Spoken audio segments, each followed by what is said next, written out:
Go. Says waiting. Says waiting for Daybreak translations. Okay. Unless there's It works. Okay. An error occurred. Oh no. Screw you, YouTube.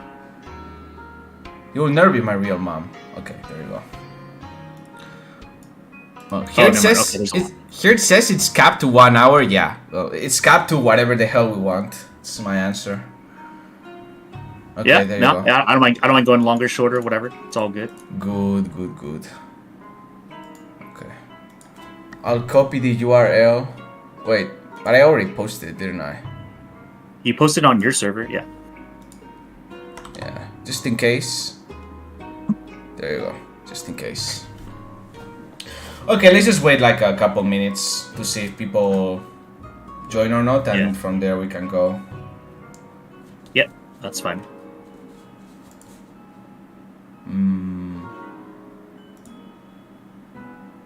Perfect.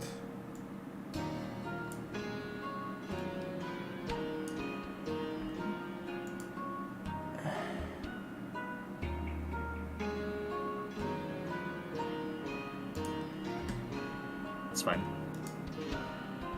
Oh yeah, your link works too. Good. Yep. Was worried for a moment. Yep. All good.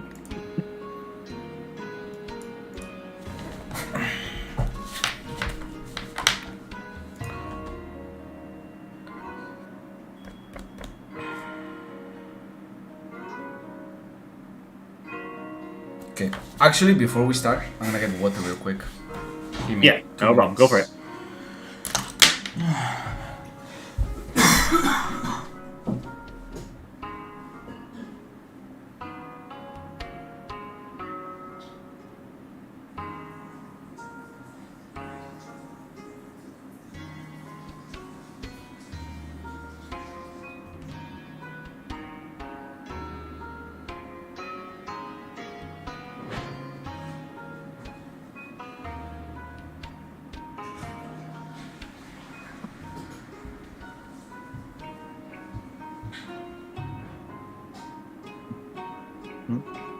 Boom.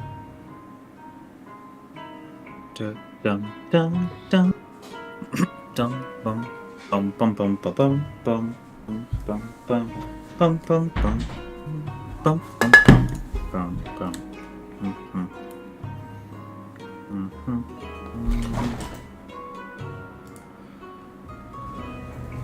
Okay.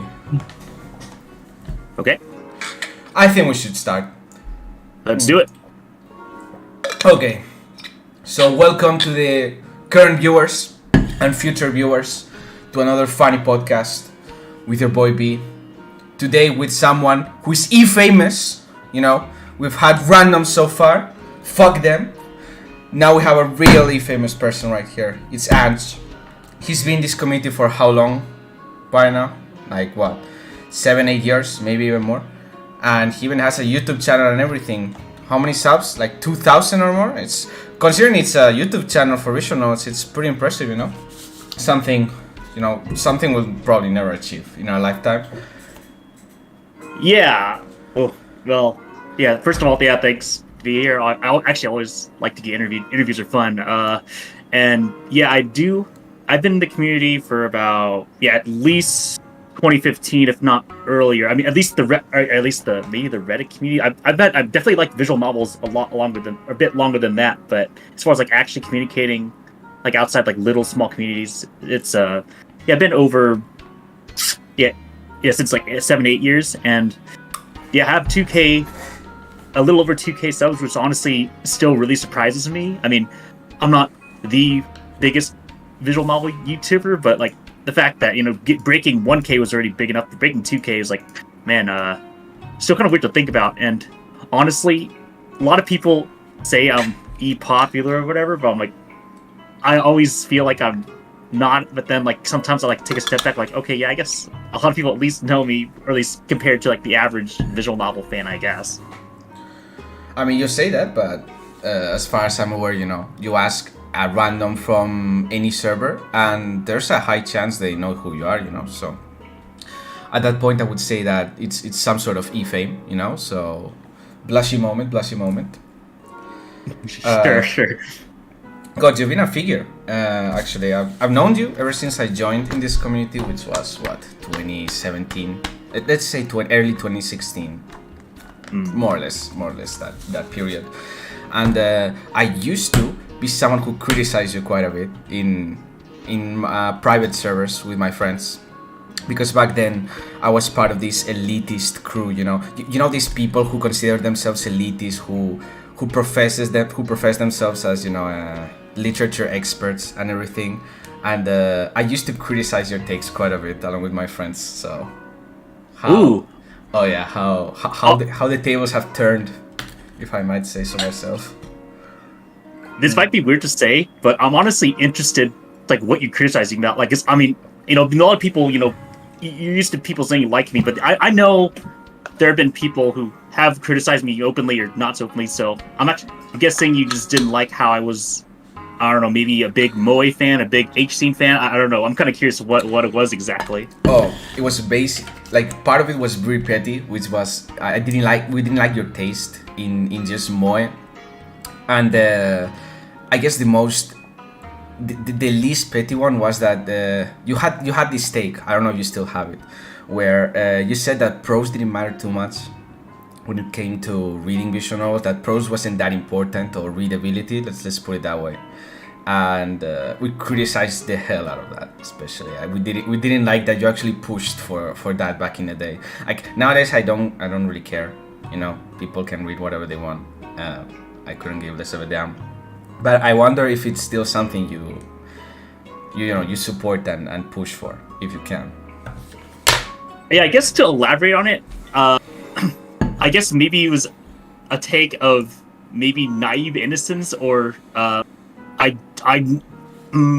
lot of people, like, what said is, like, I guess what is quote unquote good prose. I guess I never got it. It's kind of like maybe it had just, I'm like, I always thought, does that mean like more flowery language? Does it mean like it just reads like I don't know. I just, to me it's like maybe I just came from like a more a time where it's like when things had like English, just something had English translation to begin with, like, oh, and it was like generally readable enough, like it didn't just read like it was obvious machine translation. And I was like, oh, Arnold reads fine to me. I can't tell the difference between what's good prose and just what's moe prose, I guess, question mark. I mean, yeah, I think back in the day what we consider prose, and at least I think that's what applies to what people call JOPs nowadays, is through my optics, do I think the readability of the patch is good? Do I think the English is up to my standards, to my own standards? So it's something that it's not like a consistent term, and we also, it was probably just another excuse to hate on you, because we hated everyone who didn't speak Japanese. It was that meme. But then again, we were like teenagers back in the day. So I can understand the stupidity behind the criticism, at least the criticism that we gave to you back in the day. Oh yeah, I mean, JOPs JOPs will be JOPs, right? I mean, I've known them all, throughout my career, and some are worse than others, but at the very least I can understand, they want an actual good translation. I mean, who doesn't want an actual good or arguably the best translation? It's just, I guess in my eyes, it's like, you guys might want it, but like, I think the average reader wouldn't know the difference unless like either someone told them or like they learned Japanese themselves. And let's be real, like 80 to 90% of people don't know quote unquote real Japanese. They know at best weeb Japanese, like what they heard from anime. So like, even if you made like the best prose story, where I think a lot of people will just not necessarily fly over their heads. They might just be like, oh yeah, this is good, but they won't know it's like legitimately like best prose ever. And that's kind of the perspective I came from. Yeah, I mean, I guess it also stems from the fact that people are used to, like, people will eternally be used to fan subs and quality of fan subs that were done 15 years ago, right? So certain things stick, and there's groups that prefer current localizations. Let's call them localizations. There's groups that prefer modern translations that don't delve too deep into localizing things, and there's people who just despise everything that is in English language even though they don't understand Japanese. So I mean, there's a little bit of everything, and I think the issue with JLPs, and I'm going a little too deep in here, but I think it's the gatekeeping. There's sort of gatekeeping, you know. I'm not even against gatekeeping in a way, but I think theirs goes a little too out there, you know. It's a little too extreme, especially when it comes to reading things like specific visual novels from specific companies. And I mentioned Makura, for example, and Light, but you get the idea, yeah? Yeah, at least, yeah, I mean, yeah, I'm definitely aware of, I guess you'd call the gatekeeping, but I kind of just had the mentality of, I know people are going to do that, and I just don't really freaking care, and I'll read whatever I want, and people can criticize me, and sucks for them, sucks for I'm going to do whatever I want. I mean, yeah, I think there's a lot of people, if anything, currently that criticize you, at least not that I know of anymore. Like, it used to be, I know me and my friends used to, but not anymore. And now, I don't know, it's probably just reserved to small groups of elitists, as it was before, you know. There's always going to be a small group of people who go against the current, but, you know, that's fine. Who gives a shit? Exactly. Well, leaving the depressing talk aside of criticism and everything, you know, I've always, you know, I more or less know what your tastes lie, which is moe games, right? I'm not gonna say karage because karage can mean many things, but just say moe, right? Moe is like the angular cornerstone of your content.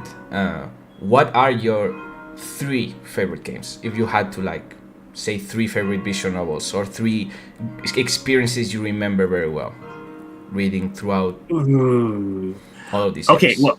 well, I'll just get the obvious one out of the way. Majikoi, the original one, is easily my number 1 favorite. Ooh. Pretty much has been since I've read the fan patch. It's like one of the few fan translations where I actually followed the fan patch just because it just looked. I had an online friend back in the day who thought I would like it, and yeah, I really liked it.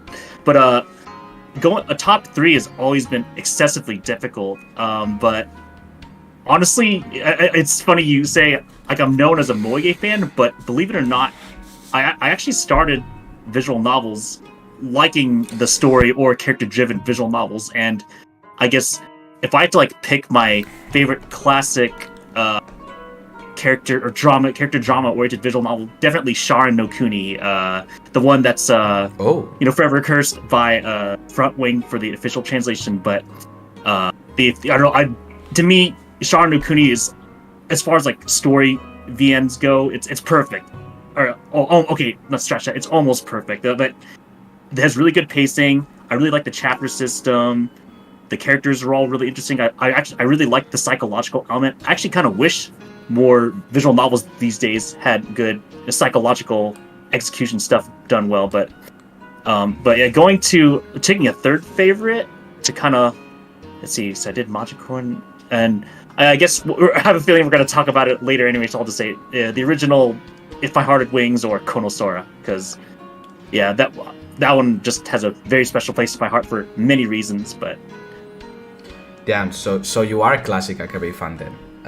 Interesting. I mean, Akabe Soft clearly was one of the companies that defined how visual novel, let's say, plot guess should work.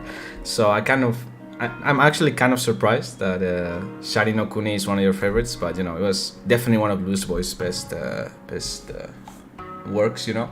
So not completely unsurprised about all of this. And yeah, no, I'm personally also a big fan of Akabe. A shame that they are definitely not interested in licensing things in English anymore. So if people are willing to see Akabe works, they're gonna have to pray that fan translators get to it, otherwise it's gonna be impossible. I mean, and okay, now that we have mentioned favorite games, you're gonna have to tell me your favorite girls, dude. I need 3, and I know one is that white-haired girl, right, from that Nekonian game. What was it called? What was she called again? Mashiro, I think. Yes, Mashiro Sukino from Making Lovers. Very recent, well, okay, yeah, recent-ish moege released in, yeah, I think Nekonian released it in early 2020 during the COVID pandemic. Number 2, Kotori Kanbei from Rewrite, pretty much my old first favorite. Like, she was like my top favorite for a really long time. Like I read the rewrite fan translation. She was great. Number 3, kind of a minor-ish character, but if you've read Sky Full of Stars or Miyazora, it's Hinami Oh, Yamada. Yeah. oh, Did you dude, I'm did you read his- working. I'm working on the restoration patch, so of course, of course I am. Oh, you're Of on that course. team? Nice, Yeah, nice. yeah. Yeah. Like when I think of like minor characters, like I don't know, for some reason she particularly appealed to me, and it was kind of surprising. But then when I look at my other two favorite characters, it kind of matches up in a way, I guess. Oh no, I feel you, man. Oh no, yeah. Most people who like actually it's surprising how the correlation between people who like Konosora and Miyasora work. All these games, I have some just weird relation to them. I guess it's the funny starry sky and the stars and everything, but yeah, I'm working on the restoration. It's really slow, but it's happening. I'm TLC, so I'm not in charge of making progress over there. So you can more or less imagine. I think 2 routes are done and 2 are left. The 2 are left, something around those lines. I don't remember very well. Yeah, I know I've followed it because I know the main guy of Snow Ryujin, Rini. He's kind of posted like some progress reports here and there, and I know he kind of there was one translator, but then that translator kind of stopped, so then he got a new one, and then he finished, and then I think as of now it's just Hikari and Saya's H scenes are done, and that's basically it. Yeah, and I'm currently on TLC on them. Exactly, that's pretty much what's going on right now. And there was a new translator. He used to work for the Tsuki Kana project, and he moved onto the Miyasura restoration patch. I think he's crazy because restoration patches are a pain in the ass, as you probably already know. They're definitely not the. It's a thing that not a lot of people will enjoy, or at least that's my perception, and it's very niche. But you gotta like the stuff you're working on. In my case, it's because the translator asked me to help him with DLC personally, so I said yes. But actually, now that we are on that topic, how did you join the Miyasura, restoration pass? Because I know you have somewhat of a emotional connection to that game to some degree.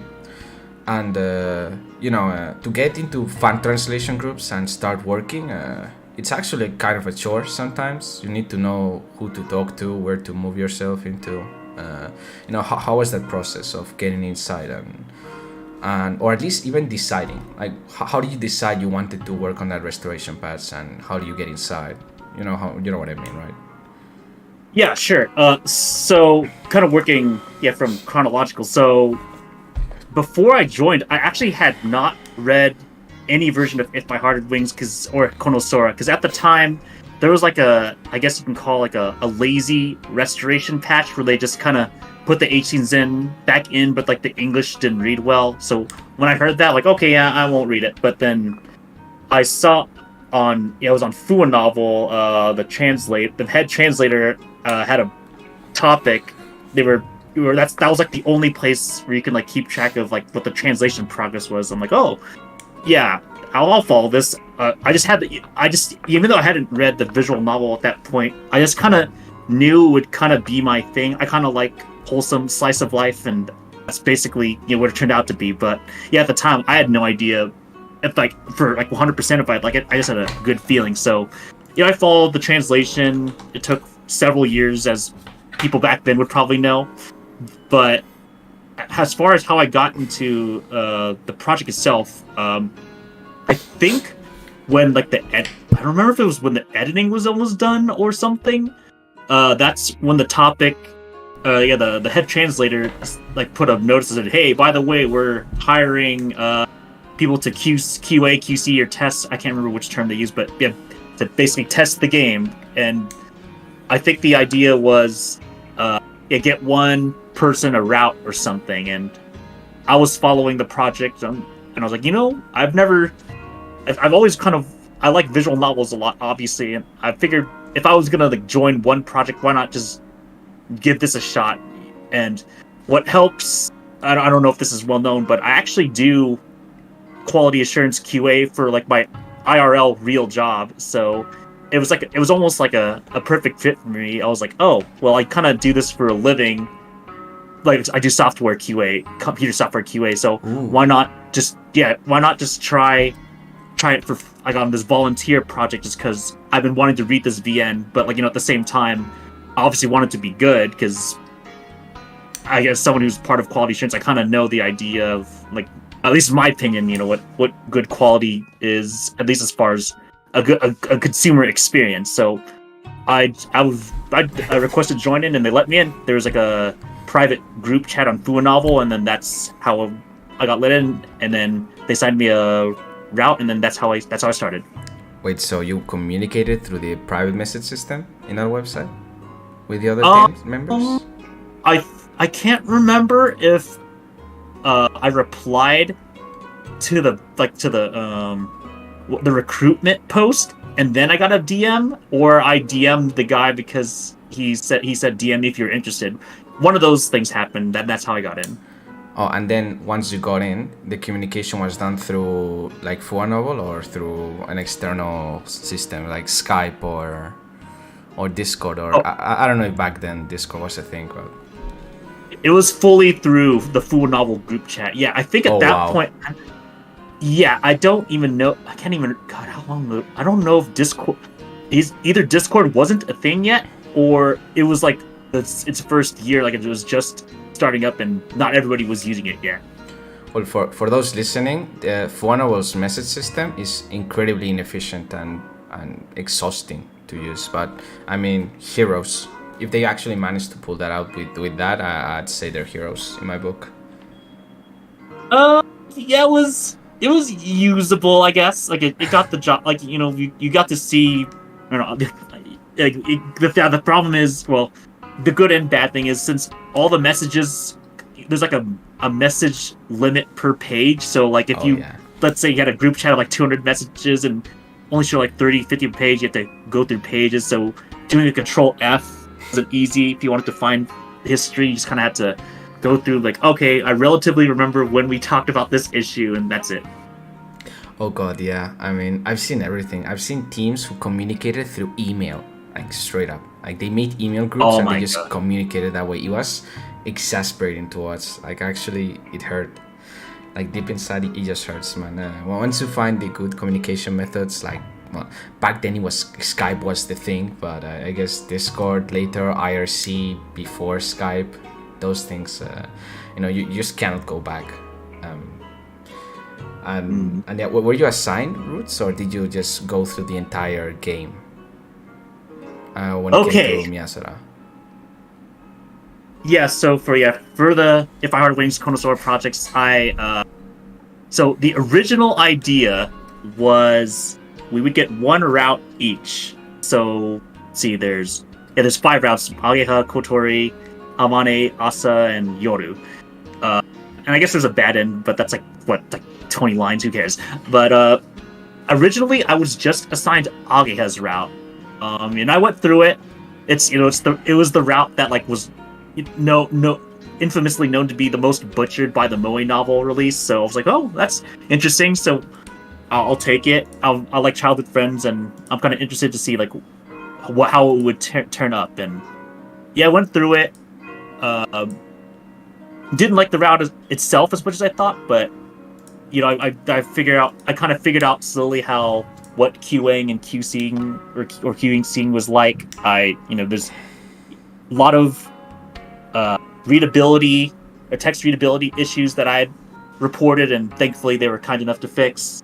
There's like random game breaking bugs, or like text being too long and like kind of breaks the text box, stuff like that. So yeah, I learned that there's a lot more to testing a VN, especially for fan transition ones, especially if it's a restoration project like this. So yeah, there are a lot of issues, and I'll just say if they had released it without any QC, it would have been, I think it would have been like made fun of, like possibly even more than the not more. It would there'd been a lot of criticism about it, I'll just say.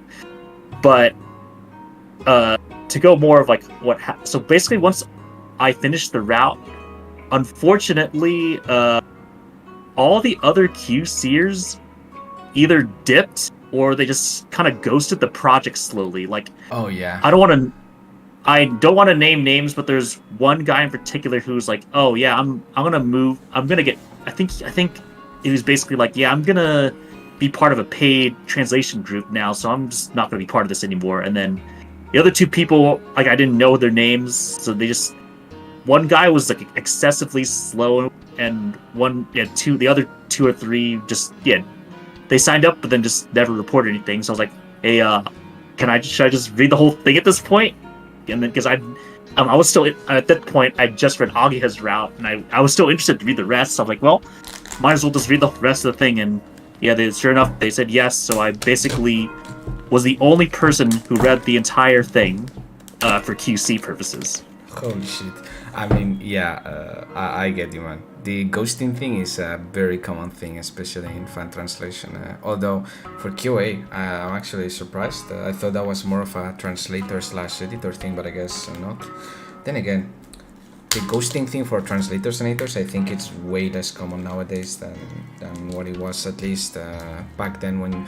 Because when was this restoration patch done? Like, was it 2017, 2018?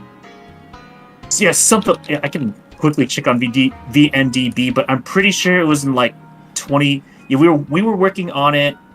Around 2017-ish, and then it released in early 2018. Okay, so yeah, back then ghosting was a very normal thing, especially since in Fua Novel you're not in control of being constantly in contact with people and knowing when they are online or not. It was very complicated and difficult to keep people on a tight leash. But then again, these things require an insane amount of perseverance, more than anything, and just patience. You need to. It's even more important than skill. I care more about people who persevere than skillful people to a degree. So and probably it applies the same for every role. I speak from a translator standpoint, but I've done QA before. I'm probably not as proficient as you are, but QA is hard, man. It's not easy to do. At least personally, I don't find it an easy job to do. Would you even say your overall experience with that project was positive? Oh, overall. I mean, I personally got along well with basically everybody that was active. The translator and the editor were nice. The hacker or the programmer, he was a little bit obviously more antisocial than everybody else, but I got along well enough with him. Like, he was. I know some people who didn't personally like him just because he had a very blunt attitude, but whenever I had an issue, whenever there's like an engine issue, I just tell him when he fixes it. I'm like, cool. I didn't personally have beef with him. I know there was some. Yeah, there was some. At the time, it was stressful, but now I think about it, it's fun. There was some. I think there was one QCer who left because he got in a fight with the hacker, because nice. or was it with the or was it the translator? He got to a fight with somebody because of a translation choice or something. Or something. He said like I don't think this line should read like this. But then I think the translator editor, I can't remember and then somebody said no, we're gonna keep it. And then I think it just kept going on. So eventually he quit. I completely forgot about that until now. But yeah, that was a nice. Yeah, at the time I was like, dang it. That was before keep in mind, this is before I knew I was gonna have to QC the whole VN. So I was like, well, shoot, are we gonna need to hire somebody else? So I didn't know at the time, but yeah, that was an example of something funny that happened there. But outside of those funny things, I personally had a fun time. The experience was like part of a reason why Konosora, or If My Heart Had Wings, is one of my favorite visual novels, besides it just being a wholesome story that I just fit my taste personally. It was kind of, even though it's a free, like a volunteer project, right? Mm-hmm. I still, like you said, I persevered just because it was immediately a mix of I wanted to know what the story was like, but also like I know a lot of people were like really like I know plenty of people like I don't want to read this visual novel until everything is there uncensored, right? So I I wanted to make sure that it read well enough for like the average, Moege reader. And when it released, it seemed, I mean, outside a few people who had like issues putting the patch, it seems like people enjoyed it. And now, If My Heart Clings to Konosora is like one of the more popular Moege, classic Moege, and a lot of people, it's always, at least for me, it's always nice to see people like, yeah, I waited for the translation. I read the 18 plus patch, and some people don't even know it had a long translation progress at one point. They just like, yeah, I read it with 18 plus. Like it's not a big deal. It's just normal. But to me, that's just always nice to see because like someone who was part of it. To me, it's like one of those I kind of made history in a way. Like we could have made like a really shitty patch and like it would have just been the laughing stock of like the visual novel community. But no, now it's just like the go-to thing a lot of people just do when assuming they want uncensored or 18 plus stuff. It's like we use that patch, and even if they don't know I was personally on it, just seeing people talk about it always just makes me happy on a personal level. Yeah, I mean, I think isn't it the only restoration project, as far as I remember, that has succeeded so far in the history of existence of visual novels. Maybe there are others, but I'm not aware of those if they exist. I would have to like.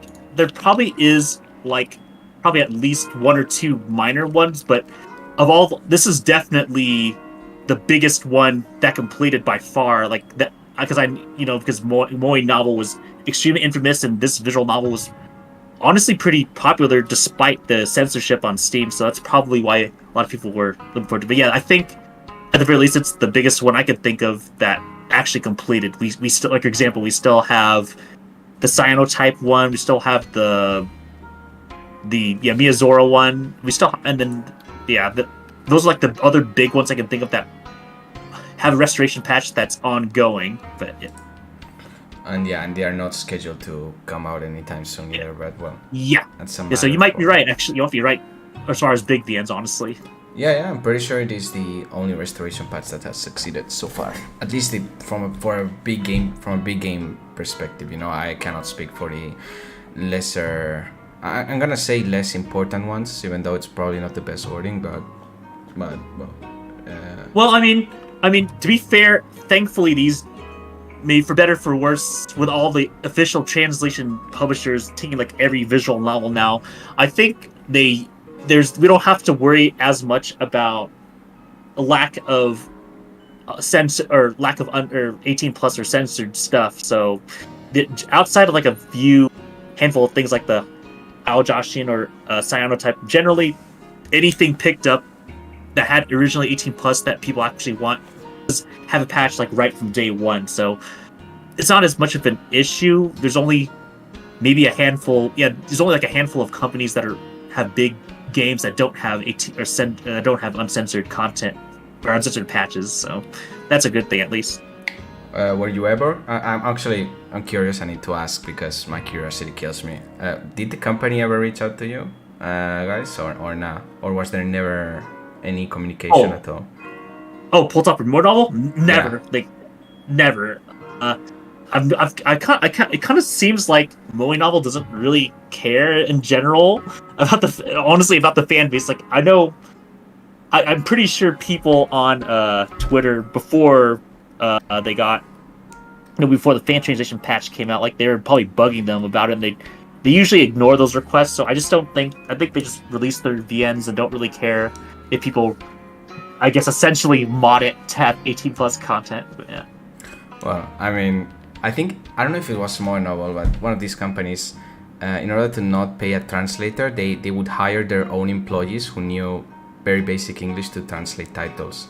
I think the translation for Cross Channel, I don't think that was Moe novel, but the translation for Cross Channel had that kind of situation where I think the daughter of the boss of the boss who was running the whole translation company thing or whatever, the effort, she was like quote unquote hired to the job, and yeah, we got what we got, I suppose. Sure. But yeah, no, I think that was a success overall. It took quite a while to come out, but what matters is that in the end comes out, right? Now, Exactly. Speaking of things that do not come out ever, we're gonna touch the funny topic now. I mean, look, so Eustia, at least everyone listening knows the game Eustia is the golden child of August. This company that has made, for the most part, good games. I'd argue their later iterations are better than the earlier ones. Like we have Yoake. I think Yoake was fully translated, but the translation was not the greatest. I don't remember. I've read it ages ago. Then we have Fortune Arterial. I actually worked on one of the attempts for Fortune Arterial back when I was 2 months into learning Japanese. We don't talk about how it went. We don't talk about how it went. That game was boring. I think it was the reason August became popular, but it wasn't definitely their best work. And then Eustia came out. I cannot believe Eustia was produced by the same people who wrote the previous games, but we got what I would consider one of the best visual novels out there for sure. So there's a big reason why a lot of people are waiting for this project. I think the project spawned into a novel in 2017 or 2016, around those days. God, that was a long time ago. And there were like 2 attempts before that one. Both of them failed. And it's been going on since then. The project has had a lot of ups and downs, especially since the partial patch was released. I think it was in 2018, and there was this 4chan drama where the translator got dunked on by people. I would say there were petty complaints about some translation choices, because back then there were 2 translators. One guy was doing the Eris route, I think, and the main guy, Eplip, I think he's called Eplip Switch or something like that. Yeah, that's him. The main guy was doing the other routes, and there was another guy doing the Irish route or one of the routes, I don't remember. And this other guy got kicked after that whole drama incident happened. And ever since then, the project went into a slow crawl. Nobody knows really the reason, because communication from people who have worked there has been non-existent. I mean, there's probably a reason why this is a thing. And hopefully you can, shed some light into this situation and matter, because personally, I've read the game. I think the game is great. I've read some snippets of the work. I think they're fine. So I don't know what's the, it's gone through what, 2 TLC passes and 2 QA passes at this point, right? So I don't see what's the reason to delay things any longer, personally, right? As someone who doesn't know what's really going on. And like how, in the first place, how did you even get to work on Eustia content? Because I think the translator cannot be reached by any means. If anything, through Twitter. I've seen people reaching through him through Twitter, right? But apart from that, like, nothing, right? And there's been, some members of the team, or ex-members, let's say, have already mentioned that it could come out this year by June. And I more or less agree that there's no way it's not released this year, right? At this point, right? It's me on hard copium, right? But there's no way, personally. But hopefully you can answer some of the incognitos and the mysteries, surrounding this whole project that's been going on for at least 6 years, right? Something along those lines. Yeah.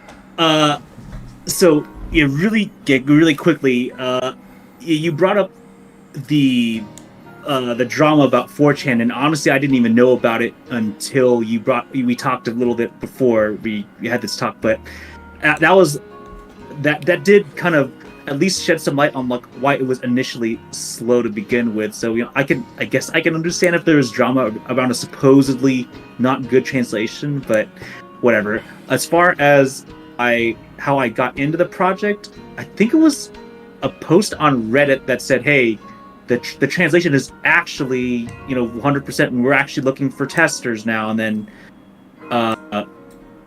I'm surprised more people didn't jump on it, since it's apparently a well hyped up translation. So I was like, well, I was part of. I signed up like, whoa, I had no. All I knew about Eustia was it was a VN people were looking up to, and heck, for all I know, it could have been overrated in my mind. And spoilers, it's not. But I was like, well, I want to at least since I basically pitched. Well, I worked on the Konosora project, so I know my little things about QC, QA, and stuff. So yeah, the guy put me on, and there's so far it's just me and apparently there's two other guys, but one. Okay, let me backwards a little bit. So there's that. Currently, we're in a Discord. That's how we communicate. Okay. The way the Discord's structured, it's like it's clearly meant to like be the next like the Eustia Discord, like the Eustia translation Discord when it actually reaches like it'll be the place where people can give their feedback and all that stuff. But right now we have a little channel where we just post our QC findings, and up to this point, only I think like part way through chapter 4 is technically QCable. But let's see. But anyway, sorry, but I was on this point earlier. But right, apparently there's 3 total QCers. Me, this one guy who posts on Discord, and apparently one guy like talks or like posts his findings, I guess, in some other chat. I don't remember if it was like Steam or Skype or something. I don't know. It was something off of Discord, but okay, yeah.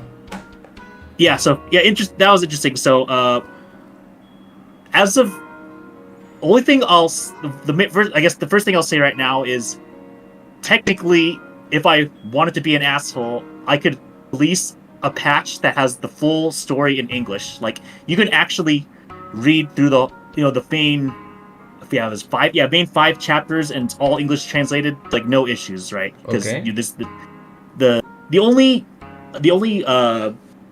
if you care about like quote unquote issues, like there's if you read past like where the QC line is that the translator set was, like there's gonna be a handful of lines that get where the text gets cut off because I guess the text is too long, and maybe some lines could maybe get a little bit work on. But honestly, I think the whole visual novel is perfectly readable from start to finish, and like it's basically what you said. They literally could release it this year. Hell, they could have probably released it last year based on at least from what I read.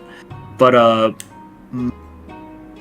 I'll just say, I know you were talking about hopium and copium and all that stuff earlier, but I know earlier, was it this year or late last year?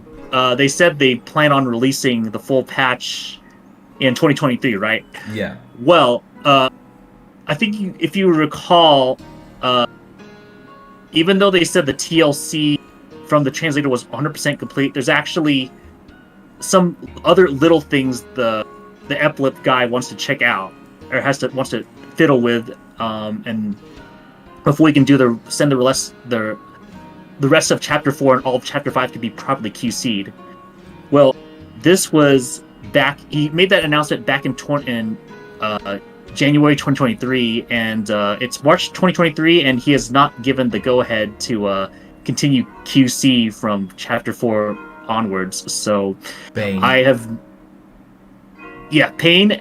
Yeah, so I'm so unfortunate for anyone listening who's been waiting. That's basically where we're at. 2 months, and I don't know. Let's see.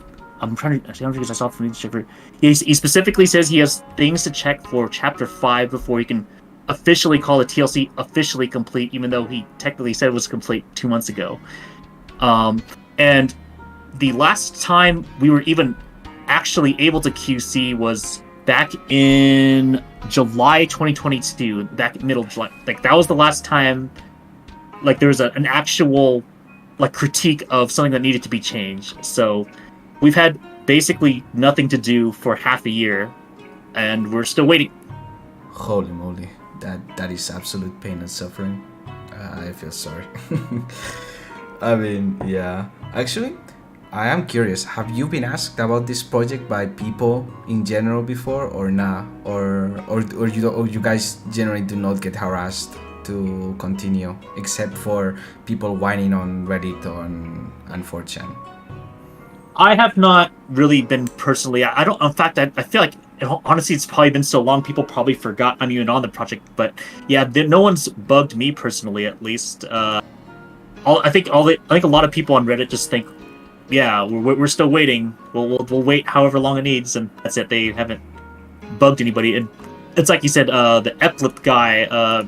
You probably could talk to him on Twitter, maybe Discord if you can find him. And apparently, he has a YouTube channel where he's like done Let's Plays before. Yeah. So, but other than that, I haven't. At least I personally haven't been asked or harassed or whatever about when it's coming. I mean, I've basically what I said is I'm pretty open to saying it. I mean, it's yeah. So it's not my fault. I would help now if I could, but we can't. Oh yeah, I mean, I think the thing we have all in common, the ones who are in the know of waiting for this break, is everyone knows the one bottleneck in this is the translator. So, I mean, no ill will against anyone else who is doing the other processes. I mean, it is what it is. There's everything. Every project has this person. Even our project sometimes have this person. Sometimes it's me. Sometimes it's other members of the team. Although 6 years, I mean, this novel is long, right? Eustia is like what, 80-something thousand lines long, which is insanely big, insanely huge. Average August length visual novel, and definitely it's a project that I would easily say could span 3 or 4 years of work, right? If we're talking about free, unpaid work. But I mean, yeah, it's just that it's been going for so long, and there's the news are so scattered out there, right? Sometimes the Fua novel thread gets updated, and by sometimes I mean once a year. Every once in a while, the Reddit thread gets updated by people who work on a project. I don't know who it was. I don't know who it is who makes the updates, but basically someone does it every couple of months, and little else, a shame because, like I said before, this novel is the golden child of this company, of August, and I mean, it might have come out in 2011, but I recently finished reading it myself, for example. Well, a second reading, because I first read it like some years ago, but the second reading really made me realize, that this game is definitely one of the best experiences when it comes to visual novels, at least. Very unique, August really likes to do their, let's say, their ladder-like structure when it comes to visual novels, right? I think Eustia, and we're probably gonna mention spoilers here, so just letting people know who are listening. I want to try not to spoil as much as possible. But yeah. Well, I'll probably spoil things, but basically, Yeah. I like how the ladder structure works, where as the story continues, you slowly go up in the city, right, until you end up to the absolute top, which is the Imperial Palace, and let's call it the Royal Palace, right? The Royal Palace, and the funny tower where funny things happen, and yes, it's a very interesting structure where you go from, I don't know how I think the translation calls it purgatory, right? Yes, it's called purgatory, in the translation, yeah. Okay, because in BNDB it's called prison in the descriptions, which is really cringe. Actually, if you guys can change that eventually, it would be really nice. The descriptions. Yeah. Actually, let me do that before I forget. Yeah, they are very outdated in general. Like, they're actually not bad descriptions. It's just that there are terms that are definitely outdated. I don't know how you guys call BNDB calls it the golden corroding chains, but the organization kind of works for, but it's not part of, for example. I think it. See, I'm trying to read. Okay, I'm just quickly reading the VNV. Yeah, definitely. Prison is definitely not. It's definitely not called prison. It's slightly fancier. I have to go back to remember the exact term they use, but yeah, definitely. Okay, Grand Forte is the same. I'm pretty sure that was probably in katakana anyway. Mm-hmm. But yeah, it was Roku. Rogoku. Yeah, it was called Rogoku. Yeah, it's Purgatory. Yeah. Yeah, Rogoku has the kanji of I think it was the kanji of hell and the kanji of prison in the first one. So in a literal sense, it's called prison hell, but I can understand why it would be called purgatory. Like personally, at first I thought that I could name it like the circles of hell, right? If I was the one translating it, but the third circle of hell, which is the third circle in the city, which coincides with purgatory, would be, I think it's called gluttony, and it makes no sense, right? So I think purgatory is probably the best iteration that could have been gone forward. So it's kudos from me if I had to comment on that specific choice, right? I'm actually eager to read the translation myself. Obviously, to compare how I would do things, but also because reading in English is easier. It's just, I mean, things we gotta lay things as they are. Do you have read Eustia completely, right? So what do you think? It's worth the hype? Do you think it's Pog or nah? Well, I wouldn't say it would be one of my all-time favorites. I definitely think it's really good, and it definitely deserves the hype. People say it is I'm gonna try to not spoil it too much, but I just think the pacing is actually it's one of the best paced visual novel stories I can think of, which is really hard, which is saying something because even some of the most well-loved visual novels like Love have some shitty pacing, right? Oh, but yeah. Eustia, there's almost no wasted content. There's no I like my slice of life and all, but even I think sometimes some story VNs have too much of it, like Baldur's Sky, for example. But yeah, Eustia, if there's slice of life, if you can call it that, there's a reason for it. It's all leading. There's always some lead up to something really obvious, and the plot twists are really good without being overly cheesy. Most of the characters are pretty likable. The fantasy setting that they set up is actually well done without being very pretty. They definitely don't info dump to you too much about the setting. They'll properly say, okay, here's how this city's and then they'll just continue with the character interactions. Then this is what this is like. They don't spend a whole hour saying, okay, this is purgatory, and the reason this is like this because if people were doing this, then people were suffering. Blah, blah, blah, blah. They don't rant. You know, give you an essay long rant just on one city. They keep the story going, and there's always you mentioned earlier. There's a ladder route structure, and to combine that, it's the whole story is divided into chapters, and I think each chapter is very different, but somehow they connect it very well, and the progression that the protagonist goes through is really interesting. All the characters he meets up with, and speaking of the protagonist is he's actually a pretty good protagonist for once. He's not what people call hetare. He's not a boring blank slate guy. He actually has a personality. He has a past. He has stuff to grow out of. Heck, yeah, part of some of the plot twists I won't say which kind of revolve around his past and what he has to go through. But he's also completely voiced outside of H scenes, but the Japan has to keep the self-insert thing for H scenes, I guess. But outside of that, he's fully voiced, which is exceptionally rare, even in story-heavy visual novels for some ungodly reason. And thankfully, he's both a voice protagonist and a good protagonist. So he's one of those no bullshit guys. If he wants to do something, he's gonna do it. But at the same time, he's not this boring a stoic guy with zero personality. He still clearly has things he's going through. He still has character development, and on top of that, there's a bunch of the main heroines all have their interesting story. There's even a lot of interesting side character stuff going on. It's just everything's just well built and well paced and everything. I definitely see why it's incredibly well hyped up.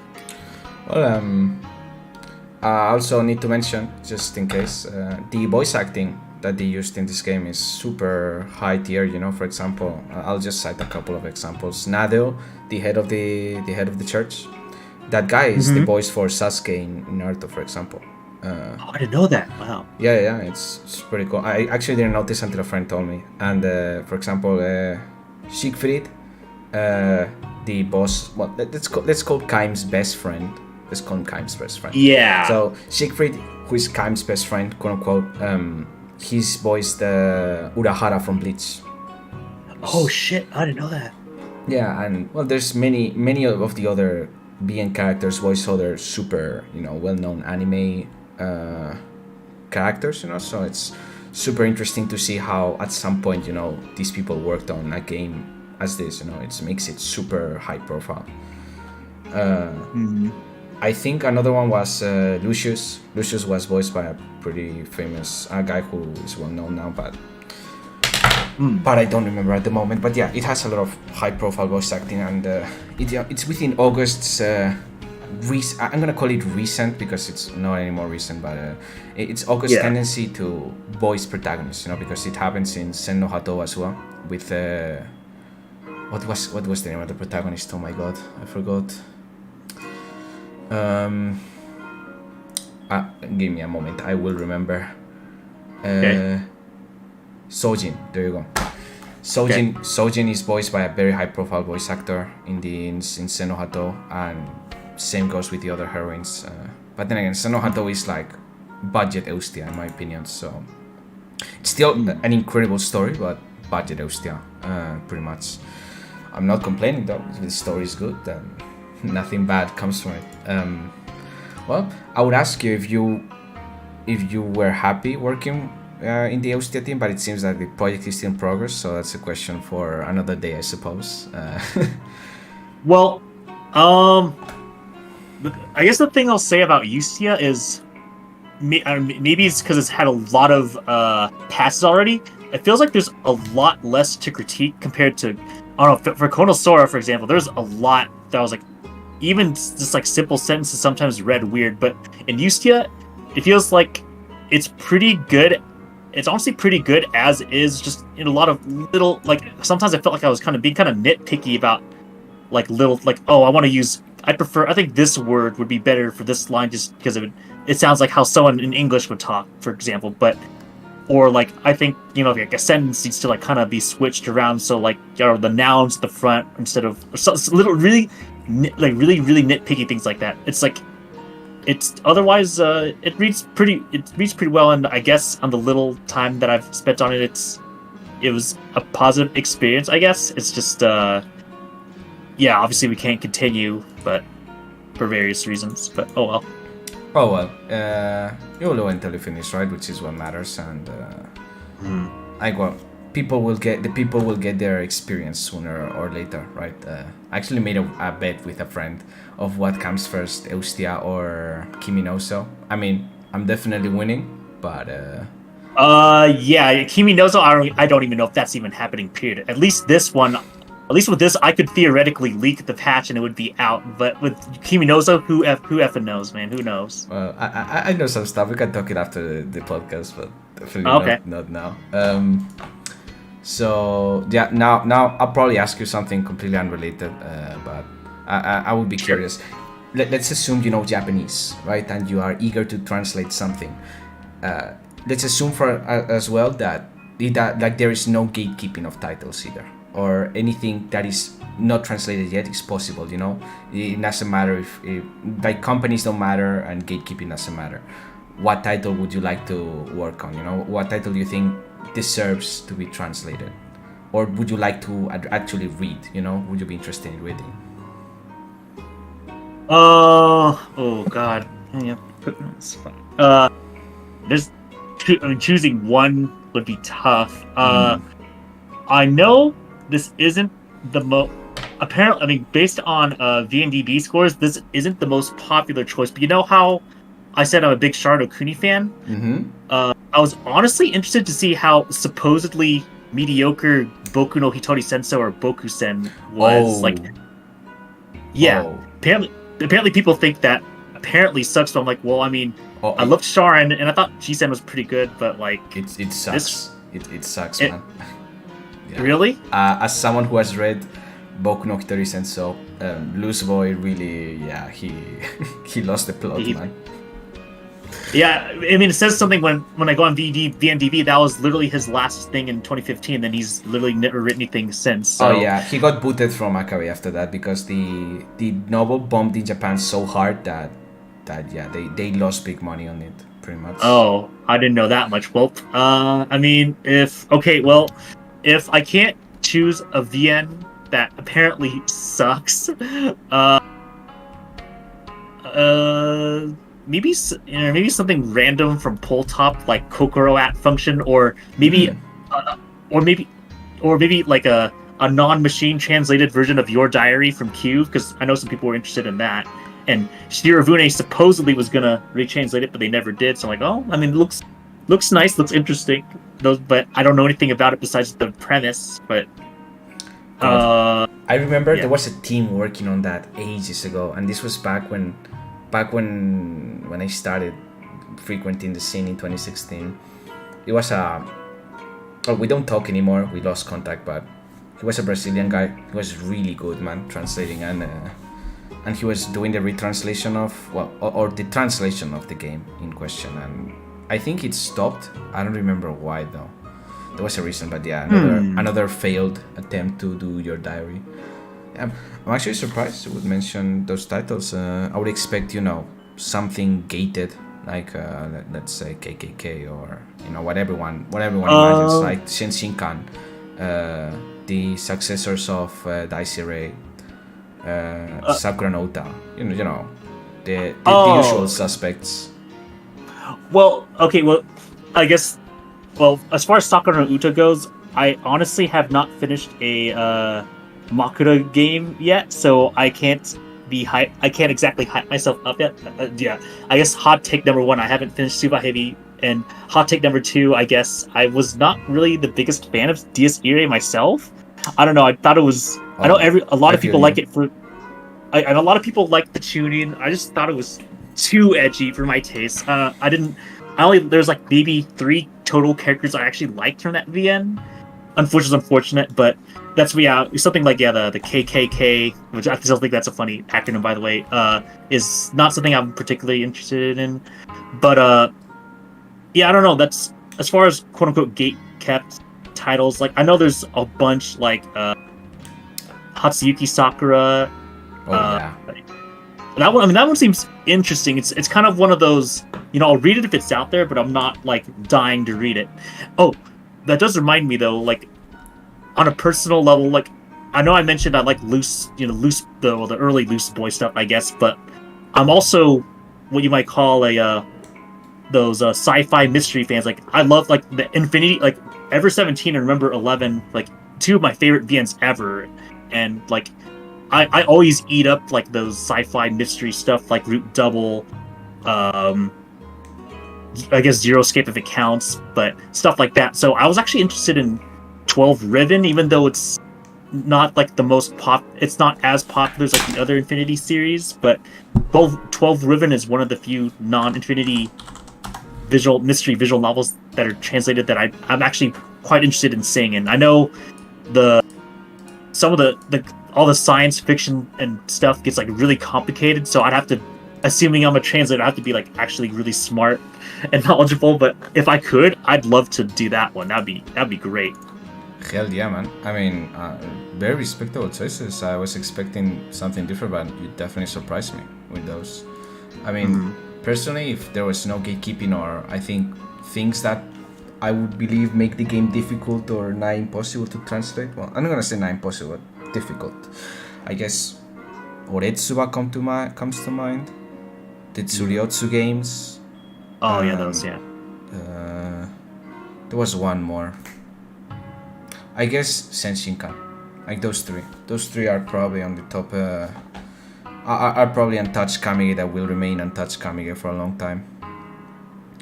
Okay, yeah, fair enough. I mean, I recognize like some of those names, like Tsuryotsu and what you call it. They do, yeah. Once again, they do seem interesting. It's just I'm not usually like one of like I follow the scene enough to I know like the quote unquote Kamige names, but I'm like kind of interested in them, but they're just not on a personal level. I want over like the stuff that I mentioned. Like I don't know. It's like you said. I apparently have different tastes from JOPs or something. So maybe that's why. Yeah. Well, I think you mentioned this in one of your videos on YouTube, right? The concept of Kamige comes more down to a personal level. Although it is true that a lot of people who know Japanese more or less have the same conclusion when it comes to certain games, right? That they are high quality, right? Like for me personally, my Kami game, for example, is Sources Micro, right? I think that is like the best visual novel I've ever read by a mile, right? But I haven't read all of the Senshinkan games. I've only read one, and Senshinkan is definitely, it's better than Dice Array in my opinion, but it's all about optics. And Kamigas is all about optics. So if you feel like you want to do 12 ribbon, for example, I think it's valid as opinion as someone who would ask for there's people who still long for a Shield 9 translation, for example, and Shield 9 is an ancient relic of the past. I actually have a full translation of that stuff in my drive. It's just that it's so bad. I didn't do it. It was like another guy who let me see it, and it was so terrible bad that it'll never see the light of day, right? But but it really depends. I've seen everything. Okay. But Muramasa was Kamige until it was translated into English, right, guys? So Exactly, but yeah, exactly. It's kind of, and I definitely don't agree with the it's Comigate till it's translated, which is just that's like the ultimate gatekeeping BS. But whatever, I digress. I mean, I just find it amusing, It's dumb, but like no one, but the only at the end of the day, the only people who care in a way are the JOPs who say that. And people were like, the people who have been reading English are like, cool, shut up, well, we're gonna read it anyway. Nice, yeah, exactly, man. Actually, on the topic of these kinds of things, do you think fan translation, like the things you are doing, the things I am doing, do you think it's doomed? Do you think in 5 years it's gonna more or less disappear like it did with let's say anime, because there's barely any anime translation nowadays, right? Or fan translation, let's call it like that. So what do you think of visual novels? Do you think, are we following the same trend and we are doomed to disappear, or now is there always going to be some presence? I'm not going to say as gigantic as 2016, but do you think there's still hope or not?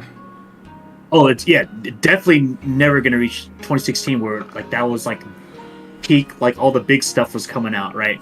But do I think it'll be alive? I'd say barely, mostly in the sense that like there's just like a handful of passion projects. Like there's always going to be like some key, older key VN that like those key fans will always probably want something. There's always random moege that like people probably want, or like or those translations of like those anime to VN stores, like for example, like the Toradora or the Oremo VNs. Like some people apparently want stuff like the quintessential quintuplets VNs, for example. Like it's gonna be like a very small niche, but the niche has to be, well, A, something people want, and B, don't already have a publisher that would like strike them down if it became public, right?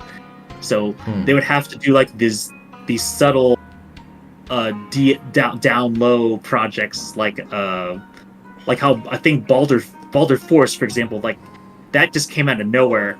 And now apparently they had been working on that for a while, but like it's just, I think at that point Sekai Project had Baldur Sky, but then like obviously if they announced it, I have a feeling Baldur or Sekai Project like, nope, we have the Baldur license, you can't do that. But since they just went, bam, here's the license, here's Baldur Force, go play it. Who cares what people say? And then yeah. Yeah, I've had encounters with Sekai in the past too, so I more or less know. Like when, if you touch projects related to companies, it's just better to not talk about it until they're released and leave the release anonymous, because otherwise, impossible. I mean, I think you're right, especially when the thing I speak for myself, but I think I speak for other translators when I say that there's a lot of us who obviously. It's not easy to keep up the job, only on passion. I think we crave attention, right? And as long as there's always attention, there will always be someone willing to fill that vacuum, even if the vacuum is not as great as it once was. But yeah, I mean, yeah, the perfect example is you guys are translating Giniro Haruka, and people love Toneworks, and Oh yeah. I mean, I don't know what your next projects will be officially, but seems like you guys at least choose visual novels that people were pretty interested in. I know, well, I don't want to speak for you. I know there are some VNs you said you were interested in that I'm also interested in, but yeah, I feel like there's just a good way to pick VNs to fan translate are the companies like Toneworks who have like basically zero interest in doing official translations or stuff like that. Oh yeah. Although knowing what to choose is difficult. I've actually met a lot of newcomers who want to try their hand at translating things, right? None of them have any clue how to navigate through their choices, right? Obviously, some of them are like, well, I like this game, so I'm gonna do it, right? And I'm like, yeah, it's good to like something, but you need to know what you're stepping into, right? Some companies you just cannot work on, right? It's very difficult to work on unison shift games without turning some heads, for example. I think the moment we see a Cristal translation, we're gonna see Shirabune stepping in, right? Because Shirabune is the kind of company that would step into Cristalia territory. And you cannot touch hooks of games if you don't want to piss off Nekonia, and you cannot touch Feng games if you don't want to piss off Sekai Project, and the list goes on, right? So it's very important to know what to choose. As for things we want to do, I did mention that I'm very interested in doing the fan disc of Sujido once I'm done with the trilogy of this game of Akatsuki no Goi, which hopefully I'll finish it next year. This year's not happening for sure, but next year for sure. And, so what was the name? What was the name again? The trilogy. You said you're interested in? Oh yeah. That's not that wasn't the Akatsuki no Goi trilogy. Oh, the Sujido fan disc. Yes, that was the one I was thinking. I would definitely be down to follow that one and hype it up.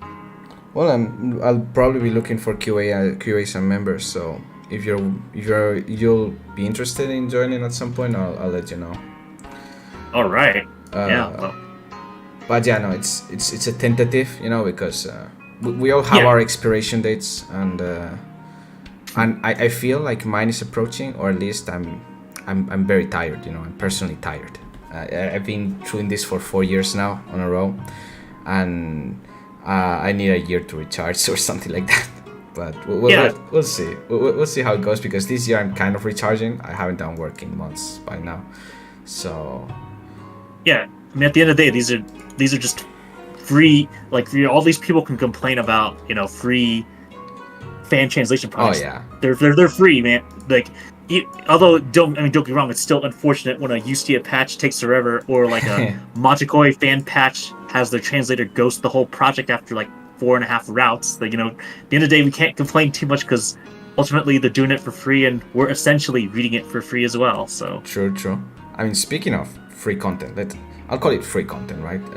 Your YouTube channel. I've talked with some YouTubers, not a lot, a couple of them, but all of them more or less have the same issue, which is evading DMCA strikes, right? Obviously, some of them it's because they upload full gameplays, and that's obviously an issue for the companies. But others, like yourself, have you ever received problematic DMCAs because you uploaded content that you weren't aware that was problematic for this company / YouTube?